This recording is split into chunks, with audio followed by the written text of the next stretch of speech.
Wait, before the video begins, I wanted to thank Early Official for sending me these amazing pieces. They are made of high quality silver and 24K plaqued gold, and they are waterproof, perfume proof, and also sweat proof.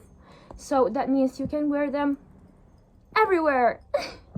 They come in a lot of different designs, from the most simple to the most unique, and you can get 60% off by using my code AlexTheAlien60. Thank you so much, guys. Enjoy the video. Earthlings, welcome to a new video. Yeah. I'm sorry, my energy is manic because I had the weirdest day and I was supposed to sleep because it's my coping mechanism, but it didn't. So I'm here just because monsters exist. So today I'm gonna talk about my lore. Not my entire lore, but some, bits of my lore, because everyone tell me to write a book about what happened, about my lore, and I'm like, no, I'll do a YouTube video instead. But since ADHD is a thing, I'm also gonna get unready. I'm gonna change super quick, and then we'll go back to talking about my traumas. Complete random information and possibly TMI. I use boxers, right? And I don't know when, but I bought these booty shorts. And they're the exact same length, if not shorter than my boxers. I genuinely don't know where to begin. Yeah, my childhood was particular. Let's put it like this. Basically, both my parents worked at the time, so I had to stay every day after school with my grandparents, and it was okay. I liked being with them, but the only thing we actually did was always going into cemeteries, into churches, into funerals. Yeah, my granny is big on funerals. So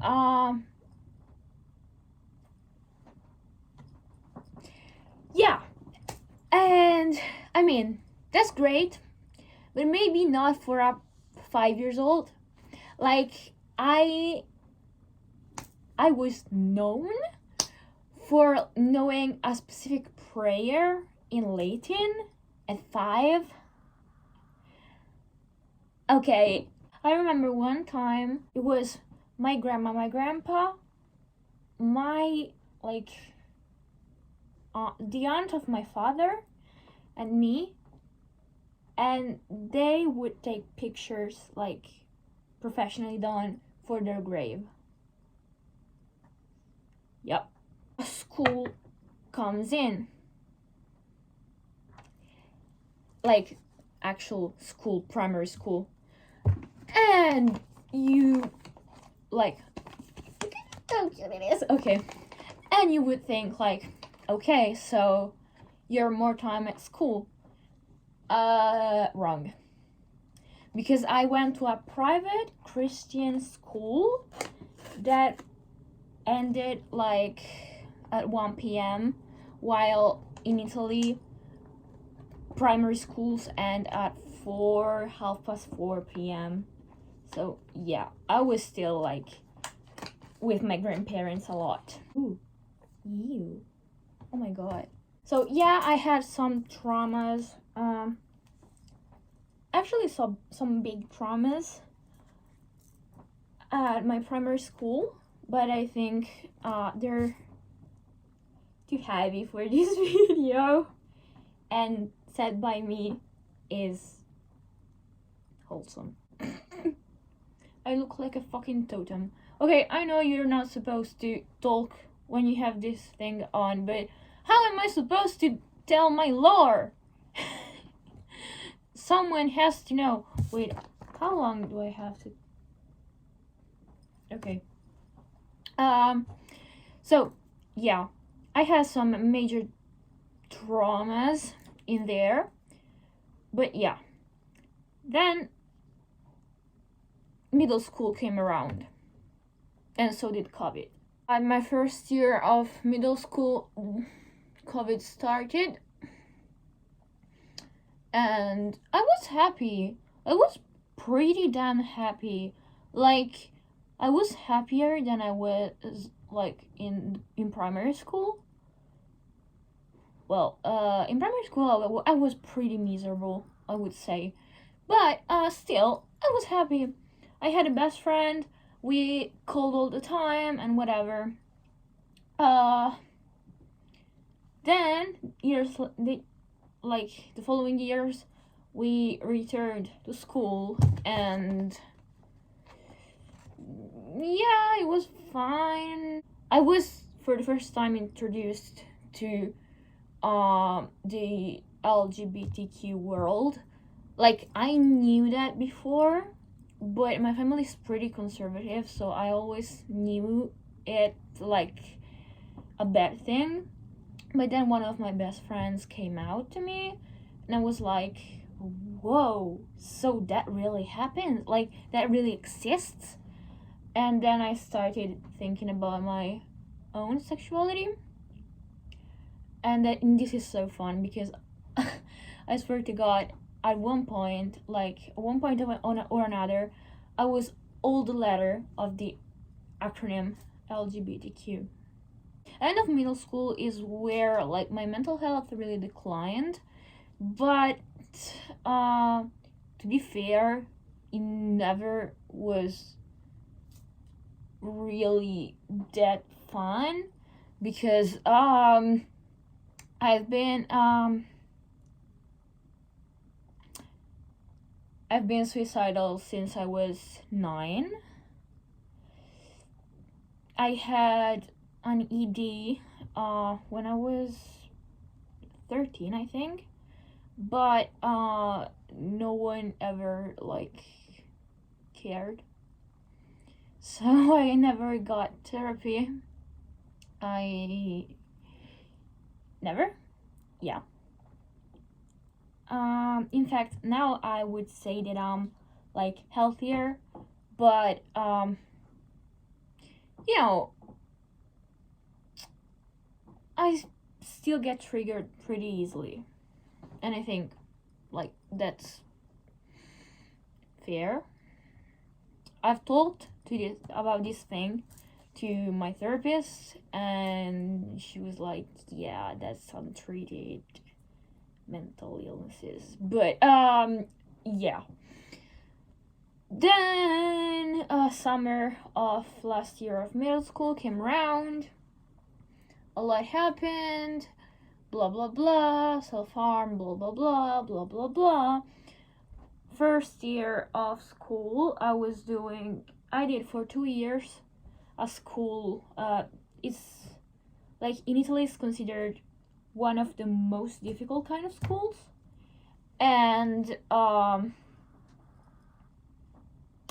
yeah, I did it for 2 years. Then I changed after things that happened. But yeah, first year, yeah, I had some friends, but I didn't fit in. I was like the weird kid, the emo kid. I was named like the emo kid of the school, because in that school we were only 3 human beings with colored hair, so that made us freaks, I don't know. But then the year later, I met my best friend at the time, and he was like amazing. I was hospitalized in a psych ward for a month, and he would come and, you know, he couldn't bring anything, but I don't know, say hi, you know, just reconnect me with the world. And he was like, yeah. But when I came out to him as a trans mask person, he freaked out. And I had so much expectations from him, because he was queer as well, and he loved the character Elle in Heartstopper, the trans girl. So what the fuck? Yeah, I was put in a psych ward mainly because that was the year, like, it all started with my anxiety. It reached levels, like huge levels, and so I started seeing a therapist again, and then oh my god, it was really bad, like really bad. Like I suffer from derealization and depersonalization, and at the time, like, genuinely, I wasn't there. Like, I was all the fucking time not in my body, like fucking depersonalized and everything. And I like continually saw, like, I know I'm saying like a lot, figures, shadows, voices,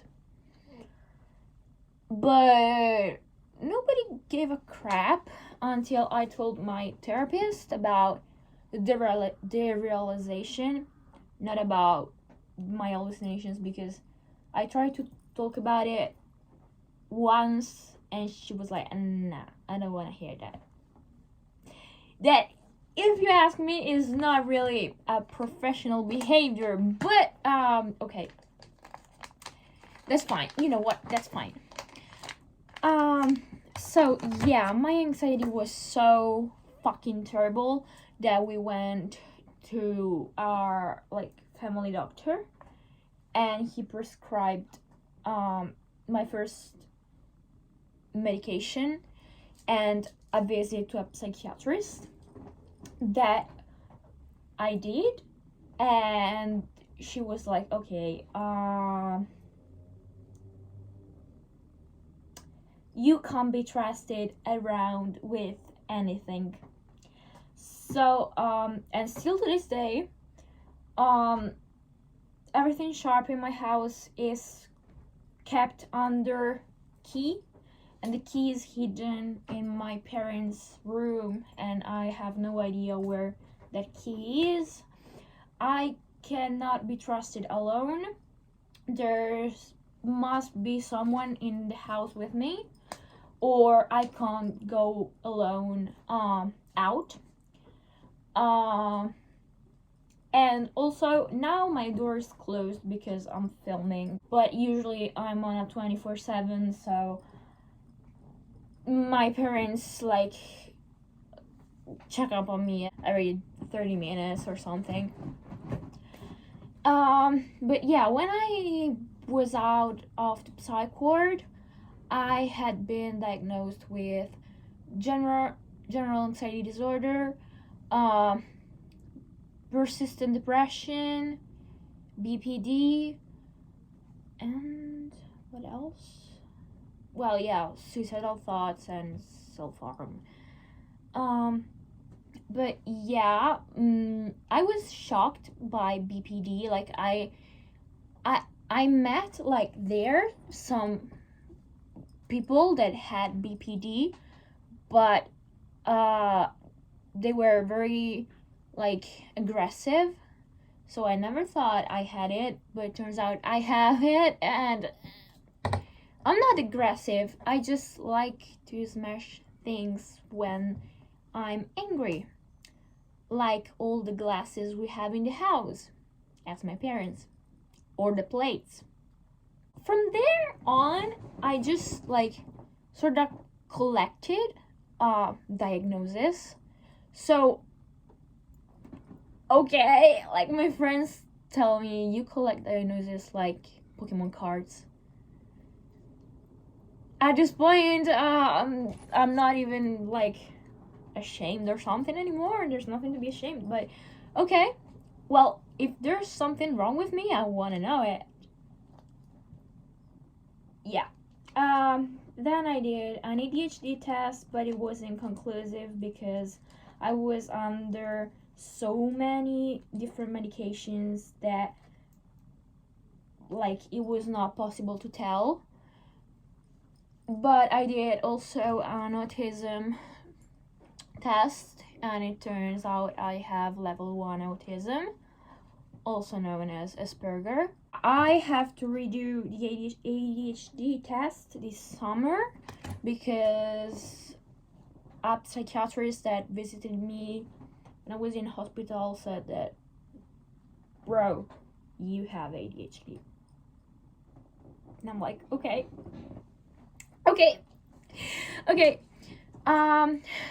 But anyway, my actual psychiatrist is not the best person ever because so many times I were in so much distress that I was like, I need to be put in a psych ward because I know it will end bad.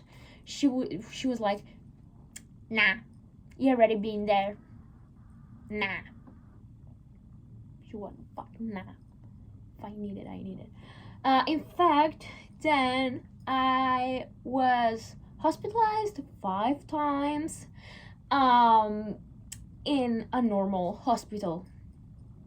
And that still wasn't helpful because there were like the psychiatrists would come from like the place I usually go in my city to the hospital where I was, that it was in another city, just to say, okay, we can let you go, promise you won't do anything ever again. And I'm like, yeah, I promise. And then a week later, I'm still there. So something is clearly broken in the system. Like, you can trust a mentally ill, unstable, very suicidal person word? I would have second thoughts. But maybe it's just me. Even because last time, literally 2 weeks ago, I was hospitalized for a week. And I even got stitches, and I got like a tube that went through my nose to my stomach to get all the pills out. So, I think that could be like an alarm sign for like saying, hey, maybe, you know, this person is not able right now to handle the situation that well. But instead, there was this psychiatrist that literally said, I was like just talking, and I mentioned that that weekend there was prom, and I always went to prom and whatever. And she was like, well, you can leave because we finished the exams that you needed to do, because there was like a complication with my thyroid. So yeah, they needed to do a little bit more exams, which was like, you're free to go. And I'm like, yeah, I will come back. I literally, all the hospital, like that ward of the hospital knows me, and every time I come back they're like, oh, new hair, oh, new personality, oh, new disorders. And yeah, last time I was there I had my old hair, so I'm allowed to come back now. I'm joking, but not really. This is my lore, like, in synthesis. Yeah, excluding the most traumatic parts, because I don't want to put a trigger warning, guys. I know that if I don't say this, literally every comment will be like, are you okay? I'm okay. I'm fine. Like, okay, I'll be truthful. Oh my fuck, my hair. Like, I'm not okay. But I'm not okay in the way that I've never been okay since I was like 9, or even before, like 6 probably. But I'm not at my worst. I think I wouldn't be here if it wasn't for you guys. Seriously. I wanted to end it all a lot of times, but I thought of you and the community we're building, and that made me rethink about it. I still did it sometimes, but never work out. Still here. You still have to bear with me. Anyway, guys, that's the video. Hope you enjoyed my traumas. Okay, don't forget to like, subscribe, and comment on what you want to see next. Bye.